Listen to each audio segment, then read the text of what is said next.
હું બધી જ છોકરીઓને બ્લોક કરી દઈશ. બસ એક ખાલી તું મને અનબ્લોક કરી દે ને. નારાજગી પણ એક ખૂબસૂરત સંબંધ છે. જેનાથી હોય ને એ વ્યક્તિ દિલ અને દિમાગ બંનેમાં રહે છે. કેમ યાર સાવ આવું કરો છો તમે? મને દુઃખી કરીને શું તમે ખુશ રહો છો? એ હદે પ્રયત્નો કરી લીધા છે મેં એને મનાવવાના, કે હવે ના કોઈ ઉમ્મીદ છે કે ના મને કોઈ અફસોસ છે.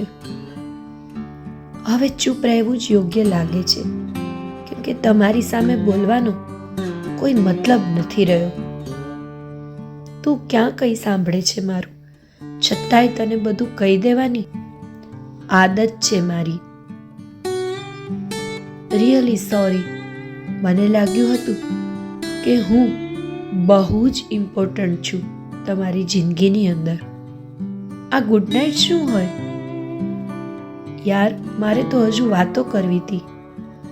ખબર નહીં કેટલો પ્રેમ કરું છું તને. તારાથી નારાજ થયા પછી તારી જ બહુ યાદ આવે છે. ઘણી વાર કીધું મને છોડીને ન જતી રહેતી, પણ રોજ આ વાતની ભીખ માગીને હું થાકી ગયો છું. કેટલું અઘરું છે એ વ્યક્તિને મનાવવી જે તમારાથી નારાજ પણ ન હોય અને વાત પણ ન કરતા હોય. છે કોઈ જે મને હંમેશા સતાવે છે, પણ શું કરું?